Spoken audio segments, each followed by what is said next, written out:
China, o país asiático com uma das civilizações mais antigas de toda a Terra, que se estabeleceu como a nova superpotência mundial no século XXI, registrando um dos crescimentos mais impressionantes já vistos na história moderna, saindo de um país miserável e agrário para uma economia industrial e de serviços, sendo a segunda maior do mundo, com um PIB de 14,3 trilhões de dólares, que ajudou a uma melhora considerável na qualidade de vida da população, tirando mais de 800 milhões de pessoas da extrema pobreza. E diferente do pensamento comum, os chineses foram uma das nações mais ricas do mundo por quase 2 milênios, e sendo assim, hoje estão apenas retomando o posto perdido nos séculos 19 e 20. O país também é a maior potência militar em número de soldados ativos, possuindo poder nuclear e um exército cada vez mais moderno, sendo um dos únicos 5 membros permanentes do Conselho de Segurança da ONU e de diversas organizações de desenvolvimento, como o BRICS e o G20. A China também é o país mais populoso do mundo, com 1,38 bilhão de habitantes e o terceiro maior em área geográfica, o que não surpreende a imensa demanda interna e mão de obra disponível no país, que fazem a China ser o maior exportador e o segundo maior importador de produtos e serviços do planeta. Mas apesar disso, a ausência de democracia, liberdade de expressão e respeito aos direitos humanos são sempre fatores que trabalham contra os chineses, principalmente nos últimos anos, e colocam dúvidas até quando o Partido Comunista Chinês irá conseguir blindar essas questões de sua população. E nesse vídeo, vamos entender como a China conseguiu sair de um país isolado e pobre para se tornar a indústria do mundo e uma potência tecnológica, com estimativas projetando que até 2028 irá superar os Estados Unidos e se tornar a maior economia de todo o mundo. Para isso, precisamos entender que durante milênios, a China foi um dos países mais poderosos da Terra, referência em diversos avanços científicos e tecnológicos para a humanidade, servindo de berço para invenções como a bússola, a pólvora, papel e a tipografia. Além disso, o país possuía um vasto território arável, que tornava a agricultura uma das atividades essenciais por séculos. Um dos maiores exemplos de poder e capacidade produtiva e humana da China imperial é a Muralha da China, uma das 7 maravilhas do mundo, criada para proteger a China de possíveis invasões e controlar as suas fronteiras. Porém, com as 2 guerras do ópio e, consequentemente, as derrotas para o Império Inglês e as revoluções industriais, o país ficou para trás tecnologicamente. O Império Qin, que até então era um símbolo de estabilidade, começou a ruir com a concessão de Hong Kong para os britânicos e a abertura de 5 portos para o comércio do ópio inglês, uma droga altamente entorpecente.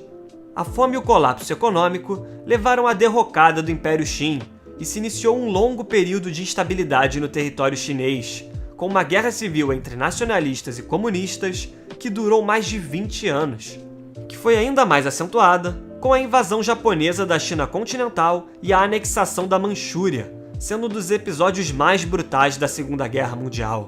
O fim da Guerra Civil ocorreu em 1949, com a derrota dos nacionalistas, e assim, Mao Tse-tung assumiu o poder, unificando o país novamente, mas agora em torno de um único partido, o Partido Comunista Chinês, com a ideia de modernizar e industrializar a nação, que nesse momento, depois de anos de guerra e instabilidade, tinha se tornado atrasada, destruída e a produtividade da agricultura, que até então era a principal atividade econômica, tinha caído bastante. E diferente de outros países que após a Segunda Guerra Mundial conseguiram se reerguer com a ajuda financeira dos Estados Unidos através do Plano Marshall, os chineses não tiveram esse privilégio, principalmente por questões ideológicas. Sendo assim, Mao buscou uma economia planificada, nos moldes soviéticos, nacionalizando a maior parte das empresas privadas, indústrias e o sistema bancário, além de uma reforma agrária e restrições de crédito. Essas mudanças inicialmente foram positivas, com a diminuição da inflação e a produtividade na indústria e na agricultura retomando os níveis anteriores. Com uma base um pouco mais sólida, o PCC, Partido Comunista Chinês, procurou investir em indústrias pesadas, como carvão, aço e ferro. Contudo, um dos maiores problemas que essa iniciativa sofreu foi a falta de mão de obra para essas indústrias, tendo em vista que 80% da população chinesa vivia no campo. Além disso, a agricultura era familiar, com parte da produção para consumo próprio e o excedente indo para comercialização. Mas para Mao, essa ideia não era interessante, principalmente porque, para alcançar o desenvolvimento, ele via como fundamental o crescimento conjunto da indústria de aço e da produtividade da agricultura. E com isso, as terras foram coletivizadas. Iniciou-se o plano conhecido como o Grande Salto Adiante. E o resultado foi um dos maiores desastres de todo o século XX, pois o aço produzido era de baixa qualidade e a agricultura, sem a participação efetiva de especialistas, técnicas erradas de plantio e uma campanha nacional de extermínio de pardais,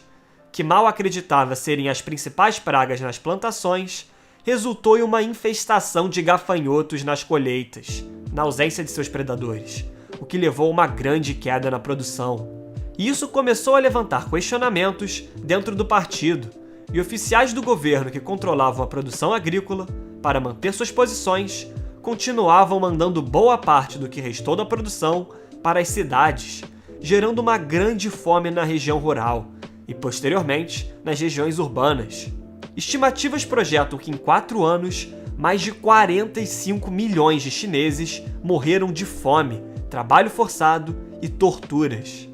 Com a queda de popularidade de Mao Tse-tung, ele iniciou a Revolução Cultural, visando se perpetuar no poder e perseguir opositores políticos, os taxando de burgueses que atrapalhavam o socialismo. E isso levou a uma época de terror, com ataques a artistas, cientistas, intelectuais, professores e capitalistas, levando-os para campos de reeducação para trabalho forçado, queima de livros, artefatos milenares, ataques a religiões e destruição de templos.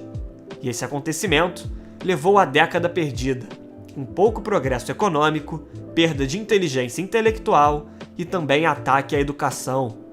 Perto do fim da década de 70,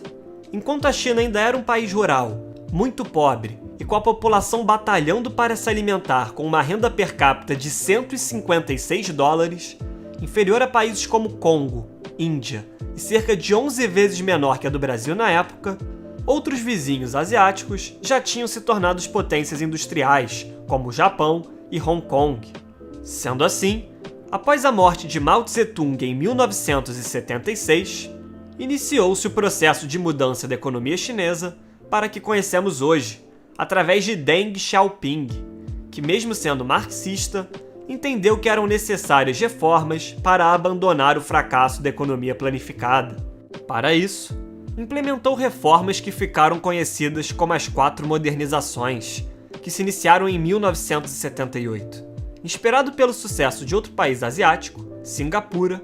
Deng estipulou que agora os trabalhadores não deveriam ganhar o mesmo, mas sim de acordo com a produtividade, e assim descoletivizou terras, retomou a propriedade privada nos campos, abriu as portas para o comércio exterior e criou as zonas econômicas especiais, regiões com políticas econômicas flexíveis orientadas para o livre mercado, com diversos incentivos fiscais e comerciais.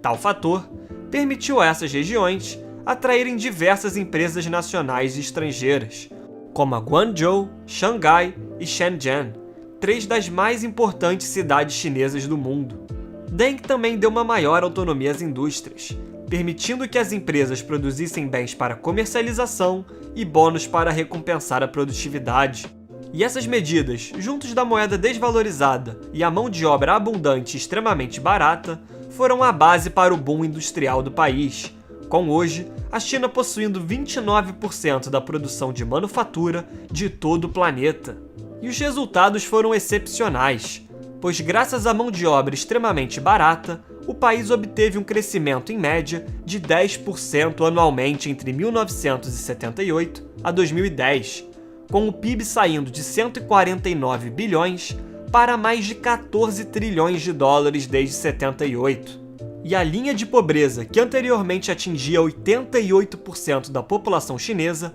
caiu para apenas 1,9%. Mas durante os últimos anos, Com os salários mais altos, uma população em envelhecimento, com queda na força de trabalho e a desigualdade social,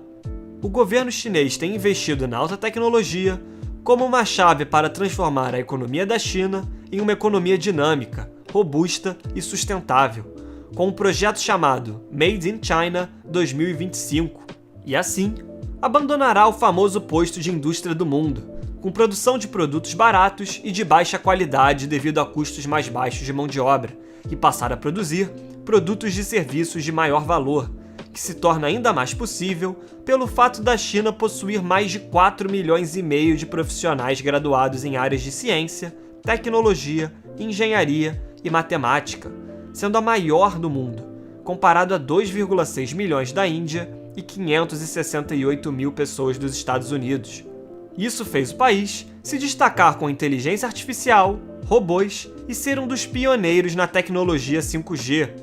além de Zhongguancun, uma região em Pequim e Shenzhen, sendo considerada como o Vale do Silício chinês, criando diversas empresas de tecnologia que ganharam espaço no cenário global, como a Huawei e a Xiaomi no setor de telefonia, a DJI, que detém 72% do mercado mundial de drones, e a Tencent, que é um conglomerado que investe em mais de 800 empresas, inclusive a Nubank no Brasil. E como a população chinesa não tem acesso a diversas empresas americanas, como a Amazon, WhatsApp e YouTube,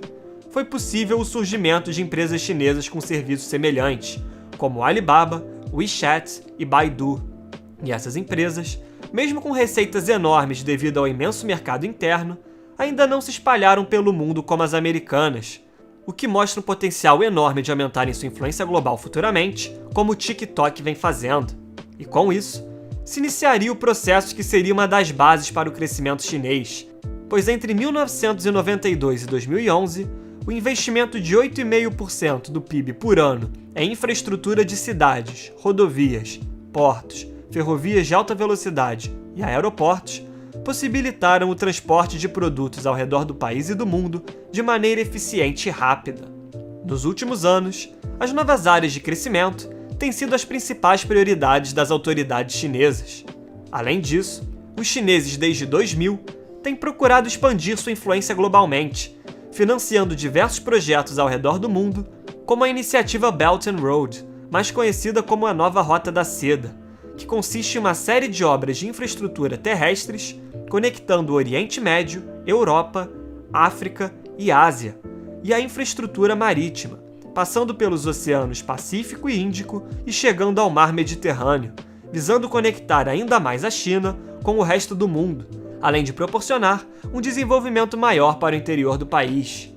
É fato que o Estado forte foi responsável pelo boom econômico que a nação experimentou nos últimos 40 anos, mas a questão é se o mesmo não vai ser o responsável pela queda da China, pois nos últimos anos, diversas questões começaram a se acentuar e podem contribuir para uma futura crise econômica. Por exemplo, a imagem do país tem se deteriorado bastante junto ao Ocidente, com o governo chinês sendo muito criticado em diversas situações pelas potências ocidentais, como a origem do vírus da Covid-19, as recentes intervenções em Hong Kong, espionagem e as ameaças à anexação de Taiwan, todos assuntos abordados na recente cúpula do G7. Além disso, diversos países do Ocidente estão banindo a tecnologia 5G da Huawei, citando ameaças à segurança nacional, como os Estados Unidos, Austrália, Japão, Reino Unido e Suécia, além de outros discutindo possível banimento. A poluição também é um problema, pois o crescimento chinês está muito atrelado ao uso de carvão para a geração de energia, que ainda representa 57% do consumo total de energia do país. E mesmo com os esforços para reduzir o uso, que chegou a ser 90% do total de energia na década de 90, o consumo ainda é o mais alto do mundo, causando 38 bilhões de dólares de prejuízos com perdas na agricultura, além de 1 milhão de mortes anualmente. Apesar disso, o líder chinês Xi Jinping prometeu até 2060 tornar o país neutro em emissão de carbono, o que será um desafio enorme, com ministros chineses estimando um gasto de 15 trilhões de dólares em carros elétricos e energias renováveis para conseguir atingir o objetivo. Portanto, É evidente que a China, independentemente dos motivos, vai continuar no protagonismo mundial neste século, seja pelos projetos ambiciosos, pelas políticas controversas ou inovações tecnológicas. Mas os chineses precisam resolver seus problemas estruturais e políticos para continuar solidificando relações com o resto do mundo, pois as diferenças ideológicas e a crescente postura agressiva podem causar problemas diplomáticos e econômicos futuramente. Sendo assim, os planos chineses parecem ambiciosos e excepcionais no papel, mas se irão se concretizar, somente o futuro dirá, principalmente pelo caráter fechado e a acelerada mudança econômica e social do país, que com certeza vai continuar sendo tema de estudo por muitos anos, quebrando paradigmas e voltando a ser relevante no cenário mundial, lugar que ocupou por quase 2000 anos.